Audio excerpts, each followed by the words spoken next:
8th of December, Rabbi Levitt, Gemorrah.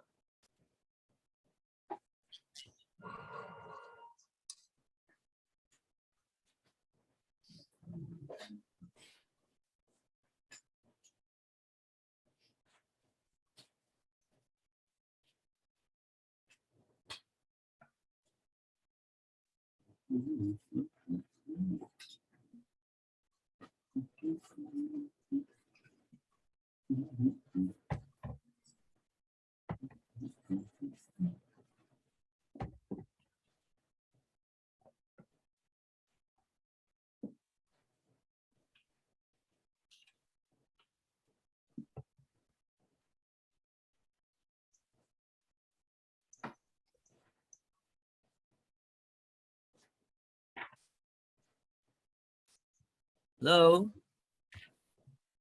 Hello. Okay, Baruch Hashem. Hello, Rabbi.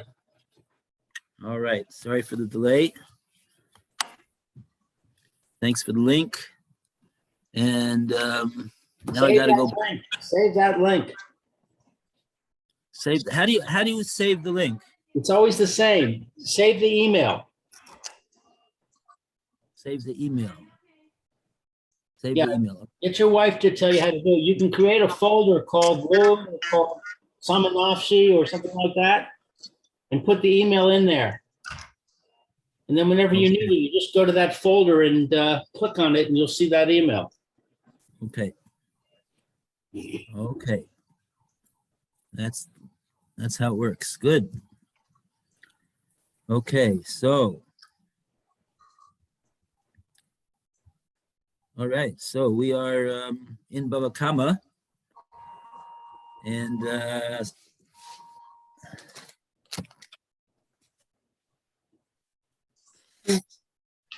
oh, where should we go? Where should we go from? According to my marker, we are on Pei Ches Ahmed Bey. Near the middle of the page, maybe 60% down. It says V'anan Hashta. Anan Hashta. Okay, Anan Hashta. Okay, everybody's got the place. Anan Hashta. What page though? It's 88B2, the right-hand column, top paragraph. The Gemorrah concludes its digression. Okay. The non-Hashta. Got it. Okay, you want to read? Sure. Alan, please. The Gemara concludes its digression on Hashta, and we now assume that Ben Rabbi Yirmiyah Bar Bava B'Shein Rav Yehuda, both Rabbi Yirmiyah Bar Abba and Rav Yehuda Karabi Shimon ben Lakish Sevira Yehu hold in accordance with Rabbi Shimon ben Lakish that the Mishnah refers even to where the son died during the father's lifetime. The Gemara now returns to Rav Yirmiyah for Abba's statement of the court of war, Rabbi Yirmiyah Bar Abba and Rabbi Yirmiyah Bar Abba said, "He salkor the Torah kinyan peiros kinyan haguf domi." Which should enter your mind that ownership of the rights to the produce of the property is tantamount to ownership of the property's essence, kimoye, or umoyes habim, the chaye, or then when the father dies, and the son had previously died during the father's lifetime, Wei the buyer have the property. Keep Korah, Zabin, why when the son was selling, Wei the day or Zamin, he was selling something that was not his. Ella made Shimon,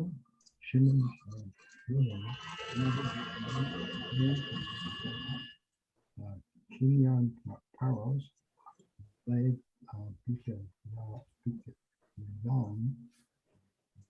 group to May, ownership of the rights to the produce of property is not tantamount to ownership of the property's essence. Accordingly, Rabbi Abba's rights to the produce of his wife's Milah property do not prevent her from giving that property to Rav Shmuel ben Abba. Okay.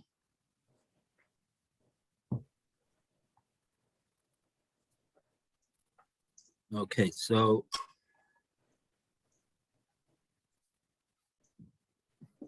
we read here the what Rabbi Yirmi bar Abba says, that proving from the language of the Mishnah that his position that Kinyan Paris is Lav Kinyan Aguf. And now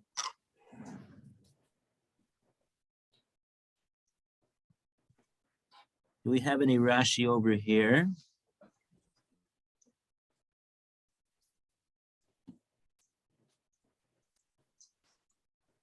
Oh yeah, let's do the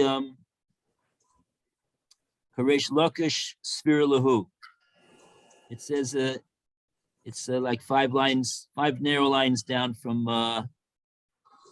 where Rashi's narrow lines begin. Last 2 words in the line. Rosh Lakish Sphira referring holds the Psakinan Buchata Reish Lakish, that we do make a Psak Halacha like Reish Lakish. The Talat Chada. What is it? 3 cases? It's last in 3 cases. This, the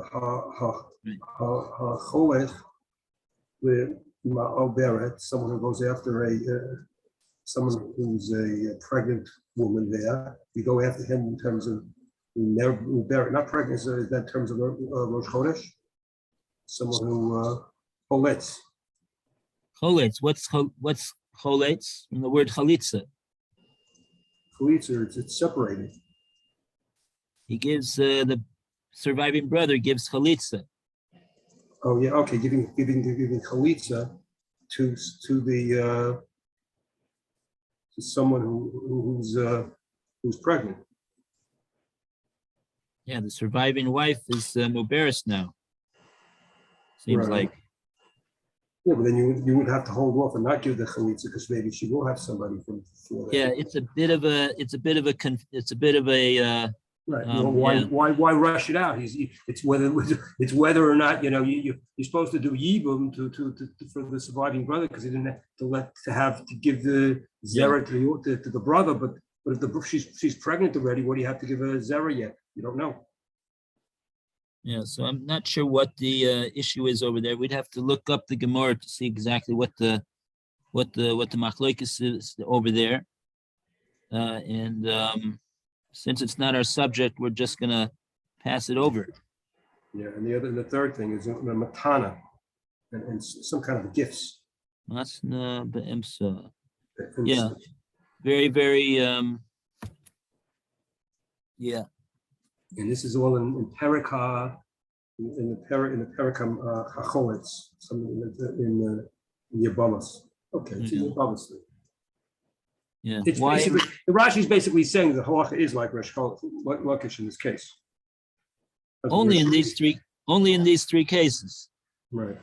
Paskidin Hilchas Karesh Lakish Betlas. All the other cases where Rabbi Yochanan and Reish Lakish differ, it would appear that that the halachas follows Rabbi Yochanan, but not in this case. Wasn't Rabbi Yochanan Reish Lakish's teacher?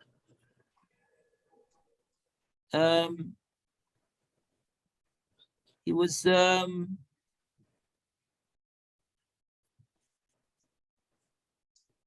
was what they call a Talmud Chaver. He was they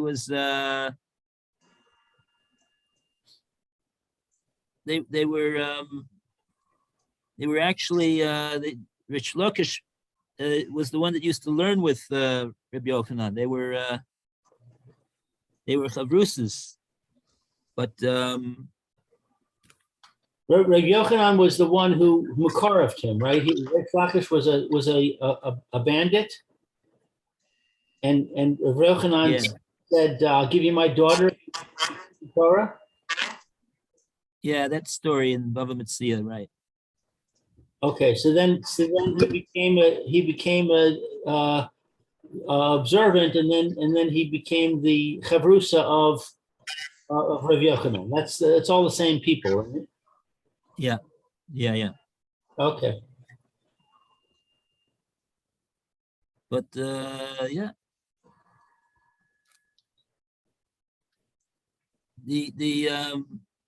it wasn't a standard Talmud Rebbe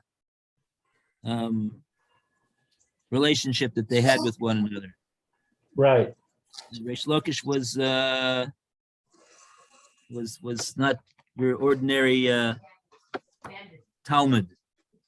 Well, for sure he wasn't your ordinary bandit, but he was certainly even not an ordinary Talmud. He was Reish Lakish. So much so that when Reish Lakish passed away, Rabbi Yochanan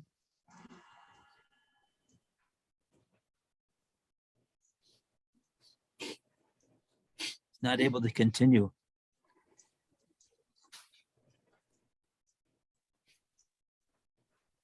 Okay.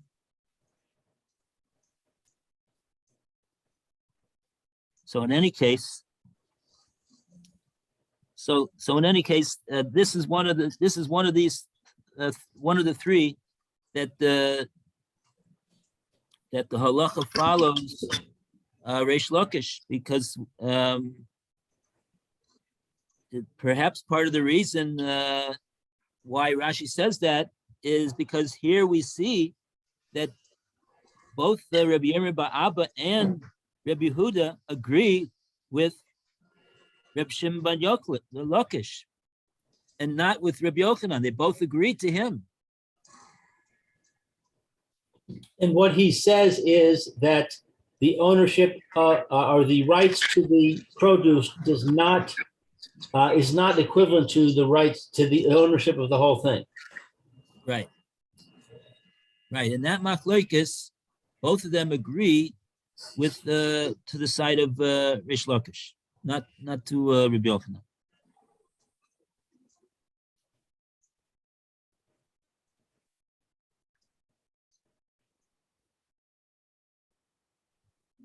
Right. I suppose that if we looked over there in the Gemorrah Yevamos would say this explicitly, that the halacha follows Reish Lakish in these three matters.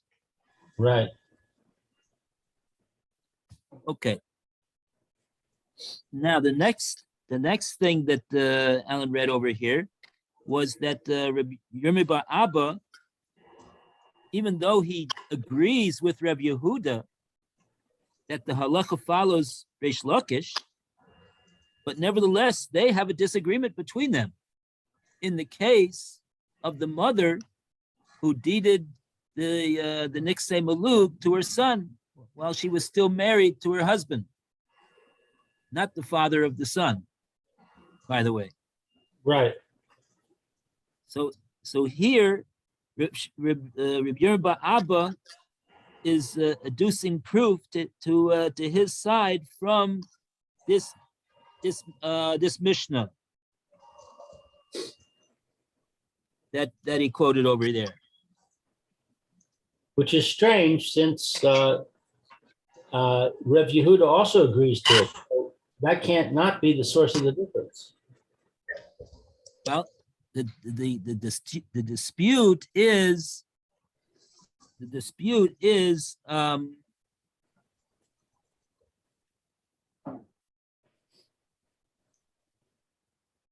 right. Okay, so we're gonna see what comes out from this Mishnah.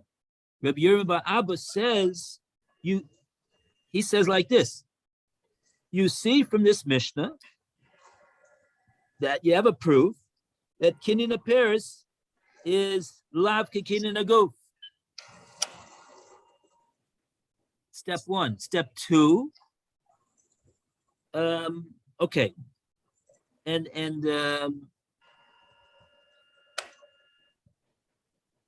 that's the next Rashi. And Rashi takes the words of Rabbi Yehuda Abba one step further. Not only is Rabbi Yehuda Abba meaning to say that, but he's meaning to say also that in the case of the dispute between us, you see that the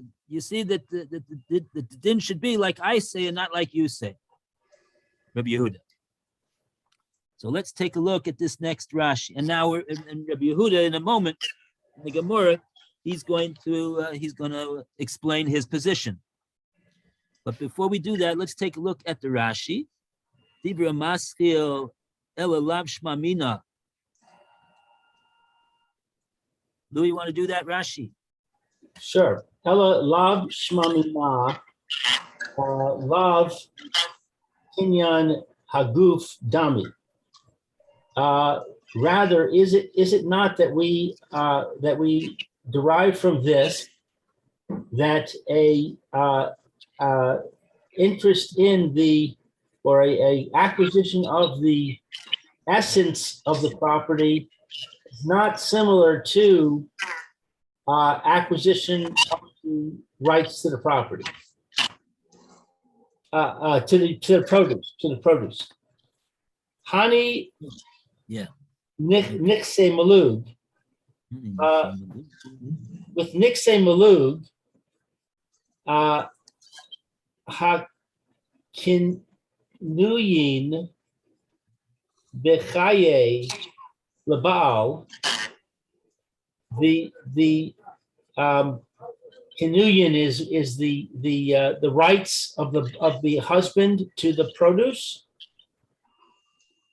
Right. The Hani Nixay Malug, these properties which we are referring to as the Nixay Malug that the wife brought into the marriage, and now the agreement is that the husband gets the peros of those properties during the marriage. Haknuyin, they are acquired b'chayeha for the duration of her lifetime, to the husband for the perus. Right. For her lifetime, okay, for her lifetime, because after she's dead and the husband inherits. Lav kinyan haguf. It's not like the acquisition of the essence, dami. It's not similar to that. Omasnista Mishnah, and we learned in the Mishnah, the Afagav, even though de Mesa de Chayi, even though that she passed away or he passed away. Even though Afagav de Mesa, even though she passed away, b'chayov, in his lifetime. In his lifetime. So it's not similar to acquisition of the essence that we learned in our Mishnah, even if she passes away in his lifetime. So the fact that the husband, has the rights to the produce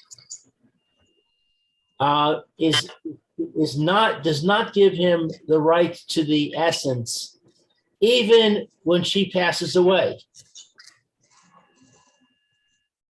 Okay, so right, That's but these weird. words over here, we gotta go back and translate these words, and we'll get the whole thing over here. Yeah, you translated everything very well. Just actually just two words over here that I want to edit. So it says over here, Hani Nikse Maluk, Haknuyin B'chayeha Lebal Peros.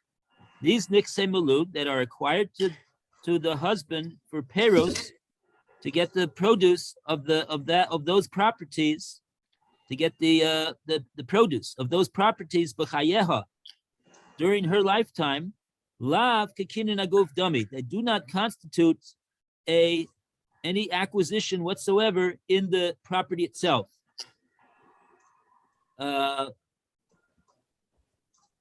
Umatanasa matana. This word over here, matanasa, and therefore her gift that she deeded to her son is a matana, is a valid, bona fide matana, and that will be a valid matana and will hold up in court, so to speak. Afogav de Mesa B'chayov, even though she passes away in his lifetime, meaning in the lifetime of the husband. So in other words, because she has the complete ownership of the goof at the time that she decides to make a gift of that goof to her son, that giving stands even if he dies. Right. And right. And I would imagine in addition to that, I'm not 100% sure, but the Peros, right? How long is the husband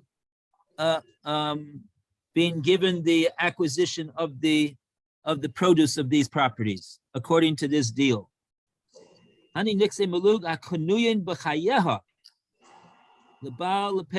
know whether Rashi means over here he just happens to say that they were acquired to the husband in her lifetime, or he means to say that that's the duration of the kinyan. The kinyan, the acquisition right that he has in the produce to these properties, is for the duration of his wife's life. If that would be true, so then that would explain very well why when she passes away, they go out of his possession. He doesn't have even the produce anymore, and it goes completely the corpus of the property itself, together with the produce of the property, goes to the son right away at that point, leaving the husband with nothing after her passing. Well, the problem I see with that explanation is that if the wife did not gift the property to her son, then the husband would inherit it, which means that when she dies, he not only gets the roof, but he retains the Perus. So now we're saying that since she gave away the goof, he loses the Perus also. That's a little counterintuitive. See, because it's not exactly the same case as where the father deeds the property to his son and he holds back the peros for the duration of his life. That case I hear very clearly that even if the son is going to sell the property to a purchaser, and even if we're going to say that the father doesn't have any acquisition in the property itself, and therefore the sale will go through when at the time that the son sells the property, but nevertheless the produce of the property will remain with the father as long as the father's alive, because that's what the father specified specifically. I'm giving you this property from today, and he says after he passes away, meaning that you won't have the peros, you won't have the produce of the property. He specifically said until I don't longer need them anymore in this world. But over here, that's not really I don't believe that is the setup in a case of a husband and a wife where the wife brings properties into the marriage. I think it is. She owns the goof. He owns the produce until she dies. Until she dies, but not until he dies. Right? So even though he's still alive, even the parents are going to now go to the son, and they're going to go out of the possession of the husband. Got it. Okay.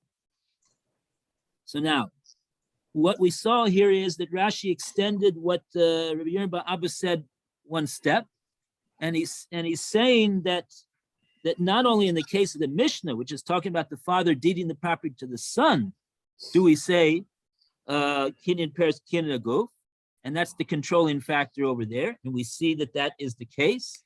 We see that's the din, but therefore says Rashi that what Rabbi Yehuda Abba means to indicate is that therefore also in the case when the mother is the mother and the wife who's deeding the property in her lifetime to her son, then the son should take it and not the husband, which is not what which is the machlokes between Rabbi Yehuda and Rabbi Yehuda Abba. So now the Gemorrah, having explained that, the Gemorrah is going to go right to Rabbi Yehuda. What do you have to say about this, Rabbi Yehuda?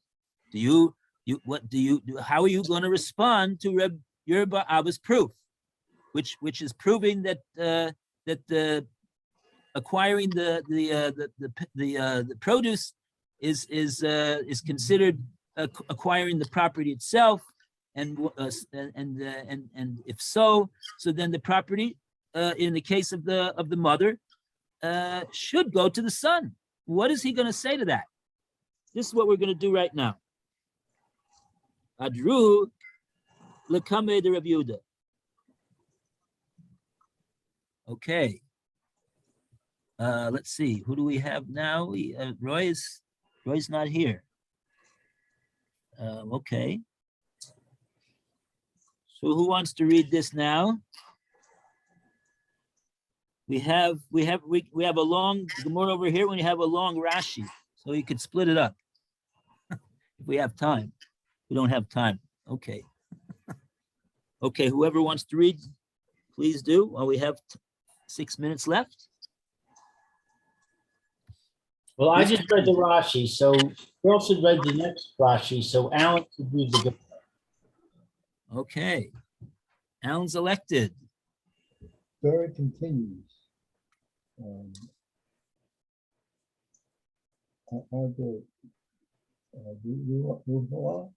The Kamei, the Rab Yehuda, they returned this argument to Rab Yehuda, Omar Lahu.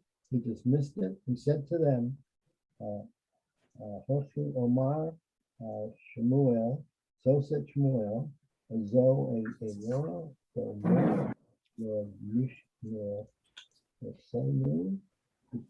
this case of the wife giving away her property is not analogous to our Mishnah. The Gemorrah seeks an explanation. My Talmud, what's the reason? Why is this not analogous? Gemorrah answers, Omar Rab Yosef, Yosef said, Bishlama E Tone E Por Ikor. The comparison would be understandable as a Mishnah taught the reverse. Save for Sora, if one writes over his possessions to his father, for him to acquire after the son's death, etc. We call the mock shape, minor, the yang, chaos, way, keep yang, have group, the me. There would be grounds to infer from the Mishnah that ownership of the rights to the produce or property is not tantamount to ownership of the property's essence. Eloah Hashator,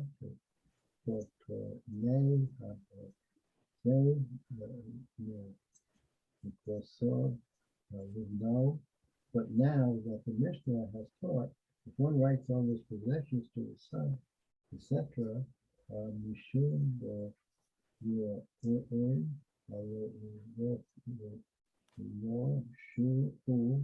reason the sale is valid is that the son is, in any case, fit to inherit his father.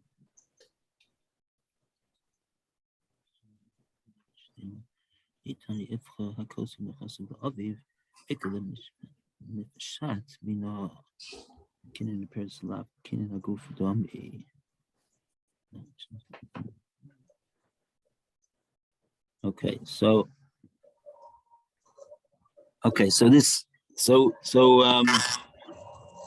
step one, Rabbi Yehuda said that Shmuel said, and Shmuel is the one he originally quoted as the source for his ruling that the husband should receive the properties of the next day malug when the wife passes away, not the son. And so Shmuel says over here, Zo eino doima mishnasenu. This case is not an analogous case. Not an analogous case. Meaning the case of the question is what is not analogous to what? This is what we were talking about yesterday. The words of the Gemorrah are a bit difficult. It's not clear what exactly the two cases are that we are saying are not analogous one to the other. Well, the original case, the case that was in question was whether the wife can do this. But then the question of the son is a different case. The Mishnah talked about the son.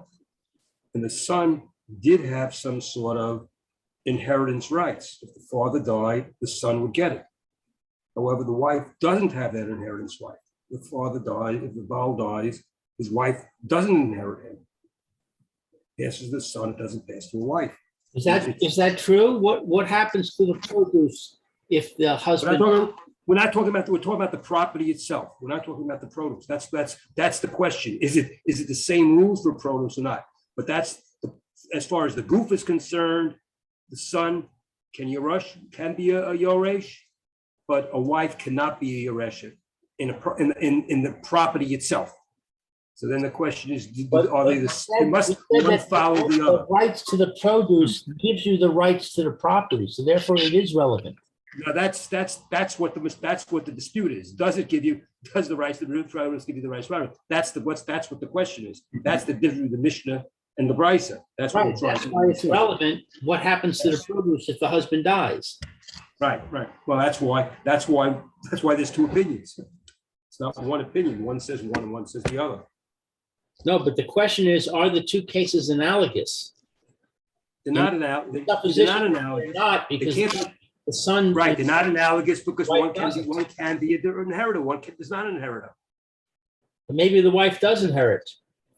No, the wife doesn't inherit, definitely But not. why is the issue of whether the wife inherits, which is what, that's not relevant over here. The wife to my becomes the understanding. owner of the rights to the produce, then according to all opinions, she owns the whole property. The, Now, the, this wi- is- first, the wife owns the land, period. The wife owns the land. She was the one that brought the property into the marriage. What happens to the produce if the husband dies? So the question is the question would be, who's the one who inherits the wife? We said yesterday, Son. the son does not inherit the wife. The son does not inherit his mother. Who inherits the mother? The father, the husband. The husband. But if the husband dies, Well, then that's a second level. We're talking about one level at a time. We're not going into two levels. well, If the At husband, this point- that's the question is, at if this- the husband dies, what happens to the produce? goes to the son.